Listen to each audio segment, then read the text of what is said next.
Gott kvöld. Eitt af þeim atriðum sem stóð upp úr á nýafstaðinni Sónarhátíð var íslenska hljómsveitin Hatari. Hún skilgreinir sig reyndar ekki sem hljómsveit heldur sem margmiðlunarverkefni eða jafnvel bara sem hugmynd. Hún vakti engu að síður athygli fyrir nýþungt synthpop, grjótharða ádeiluteksta og sviðsframkomu sem dansar á mörkum hins hrífandi og annarlega. Við hittum Hatara á heimavelli.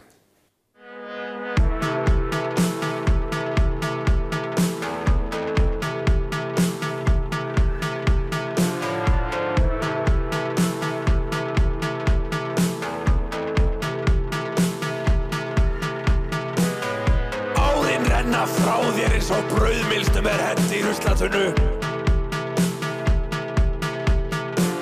Þau safnast saman á haugum brostinna drauma. Hatari margmiðlunarverkefni og hefur það fyrir sjónum að varpa eins konar spegli, kannski spegilmynd á samfélagið. Ævi þín útbrunnin stubbur í hringiðandi öskubakka. Við sjáum hversdagsleikann sem svikamyllu og Hatari varð til að afhjúpa þessa svikamyllu.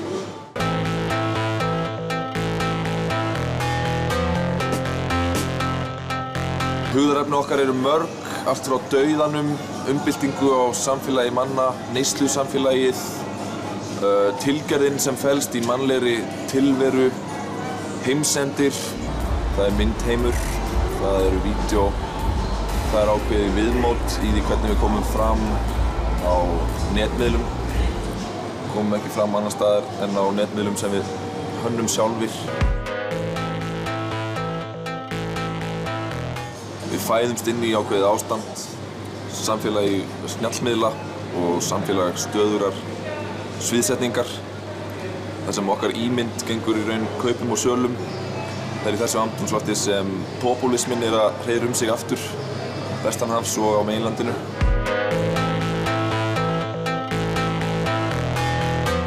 Við getum ekki breytt hlutunum, við getum í besta falli afhjúpað þá. Þú lítur tilbaka og hugsar, af hverju seldi ég mig? Af hverju seldi ég mig? Við sjáum enga ástæðu til að einskorða okkur við tónlistarmiðilinn. Hann að mörgu leyti takmarkaður og bundinn í ákveðnar kringumstæður sem eru gjarnan tengdar við óhóflega drykkju og neyslu af ýmsu tagi, neyslu af ímynd. Grafalvarlegir upp á sviði og búumst við að fólk taki þessu alvarlega.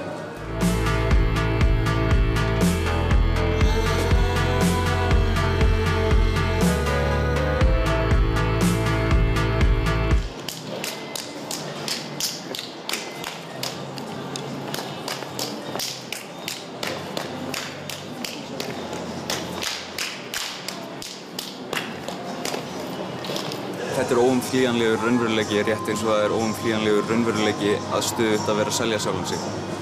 Þegar við seljum okkur, þá verður það fyrir mjög mikið. Þú lítur tilbaka og hugsar, af hverju seldi ég mig? Af hverju seldi ég mig?